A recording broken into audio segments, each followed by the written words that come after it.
Enak kan? Tanya Alia dengan senyuman yang lebar di wajahnya. Enak banget. Balas Rizky, tak bisa mempercayai apa yang baru saja dimakannya. Cetak, cetak. Suara sang pedagang pinggir jalan ini terdengar cukup keras saat tengah memasak hidangan yang lain. Sesekali ia nampak memukul wajannya, menimbulkan suara keras yang khas. Suasana malam hari di kota Jakarta ini masih tetap saja ramai, dengan banyak orang yang berlalu lalang ke sana kemari. Sesekali, mereka memasuki warung pinggir jalan ini, memesan nasi goreng dengan berbagai varian yang berbeda. Sekali lagi, Rizky melihat ke arah piringnya, di mana nasi goreng cumi-cumi itu sudah habis setengahnya. Al, makasih ya udah traktir aku. Aku belum pernah makan seenak ini, ucap Rizky dengan senyuman tipis di wajahnya. Alia terlihat menelan nasi goreng di sendoknya itu terlebih dahulu, sebelum membalas perkataan Rizky. Santai aja, Riz. Toh tadi dapat donasi lumayan banyak juga gara-gara kamu kan? Oh iya, nih. Aku udah bilang mau bagi 2 kan? Ucap Alia, mengeluarkan 2 lembar uang dengan warna merah itu dari dompetnya. Seriusan? Tanya Rizky kaget. Serius lah. Lagian, kamu gak punya dompet digital kan? Nih ambil aja. Balas Alia dengan senyumannya yang begitu manis itu. Secara perlahan, bayangan nakal terhadap Alia dalam pikiran Rizky mulai memudar. Sekali lagi, Alia memperlihatkan sisi dirinya yang begitu ramah dan baik. Padahal keduanya baru saling kenal selama 2 hari saja. Tapi entah kenapa keduanya merasa telah kenal cukup lama setelah melalui banyak hal barusan. Makasih ya, Al. Nanti kalau butuh bantuan apa-apa, bilang aja. Kuusahain. Balas Rizky, menerima uang senilai Rp200.000 itu tanpa ragu. Siap. Enggak akan ragu minta bantuanmu besok-besok. Dengan kalimat itu, Alia segera melanjutkan makanannya. Sesekali ia nampak meminum es teh manis yang ada di samping kanan mejanya. Dalam balutan malam hari yang cukup dingin ini, keduanya menghabiskan cukup banyak waktu bersama. Sebelum akhirnya kembali pulang ke kamar mereka untuk beristirahat. Keesokan harinya, Al, bangun, alarmmu nyala tuh. Ucap Rizky yang terpaksa bangun dari tempat tidurnya. Yaitu lantai keras yang dilapisi oleh selimut tebal milik Alia. Sorry, makasih ya. Balas Alia, bangun secara perlahan sambil mengucek kedua matanya. Ia juga nampak meregangkan badannya. Pakaian tidurnya yang hanya berupa kaos tipis yang longgar itu sesekali memperlihatkan belahan dadanya. Namun Rizky yang sekarang takkan lagi tergoda. Oh ya, Riz, pagi kamu mau makan apaan? Tanya Alia. Siang aja aku, di kampus dapat makan siang kok. Jangan gitu, sakit nanti. Ku pesenin makanan ya. Bubur ayam mau. Ucap Alia, segera meraih ponsel di atas meja kecil itu. Berapaan? 10.000. Santai, ku traktir. Uangmu lagi mepet kan? Simpen aja uang dari aku kemarin kalau butuh apa-apa. Balas Alia dengan ramah. Ia kemudian segera memesan 2 bungkus bubur ayam. Aku mandi duluan ya.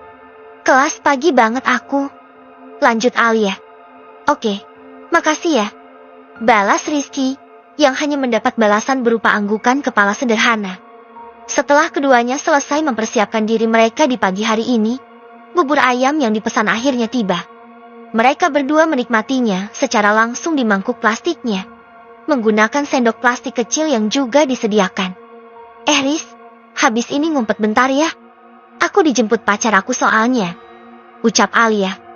Enggak perlu sih, aku berangkat duluan aja. Gitu? Oke lah. Setelah selesai makan, Rizky segera berangkat meninggalkan kamar kos ini. Berjalan kaki menuju ke kampusnya.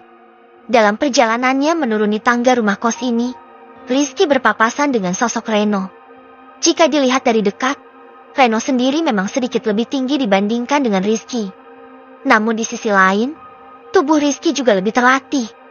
Secara refleks, Rizky sedikit melirik ke arah Reno. Teringat kembali bagaimana kemarin pria itu menghabiskan waktunya bersama dengan Alia. Bentar, tapi kok Reno cuma kaosan sama jaketan aja? Enggak ke kampus kah? Pikir Rizky dalam hatinya, melihat sosok Reno yang berjalan sambil bersiul itu. Tangan kanannya nampak memainkan kunci motornya. Tapi semua itu bukanlah hal yang perlu dipikirkannya. Karena sekarang, jadi begitulah sejarah kampus ini. Ada yang ingin ditanyakan? Tanya salah seorang dosen yang mengisi sesi orientasi di pagi hingga siang hari ini. Banyak dari mahasiswa di auditorium itu nampak mengangkat tangan kanan mereka, mengajukan berbagai pertanyaan mengenai sejarah kampus ini. Rizky sendiri merasa sudah cukup tahu, lalu meraih buku bahasa pemrograman yang selalu dibawa di dalam tasnya. Membacanya untuk mengisi waktu luang. Yoh, Riz, bosan gak sih dengar ceramah kayak gini? Tanya Dimas yang entah kenapa selalu menempel di dekatnya. Enggak juga. Sejarahnya lumayan menarik. Lagian, ngapain duduk di sebelahku? Tanya Rizky kembali tanpa mengalihkan kedua matanya dari buku tersebut. Namanya juga teman kan? Jelas harus bareng terus. Meskipun hanya dugaan Rizky sendiri, namun nampaknya kondisi Dimas yang selalu mengikutinya ini disebabkan oleh satu hal. Dim, aku gak mau bersikap kasar atau gimana. Tapi, kamu gak ada teman lain ya? Balas Rizky dengan tatapan yang nampak begitu sinis. Gua enggak punya teman. Mustahil. Balas Dimas panik, membenarkan dugaan dari Rizky. Dengar ya Dim, aku sendiri sih gak masalah punya teman atau enggak selama bisa belajar. Jeti, please, jangan lu juga. Gua kemarin pagi juga diusir terus sama anak-anak kelas kita. Katanya gua berisik atau apalah. Please, enggak ada lagi yang mau temenan sama gua. Sudah kuduga, pikir Rizky dalam hatinya. Rizky sendiri bukanlah orang yang introvert, juga bukan orang yang extrovert. Ia berada di antara keduanya dan bisa memenuhi tuntutan sosial, tapi juga tak masalah jika harus sendirian.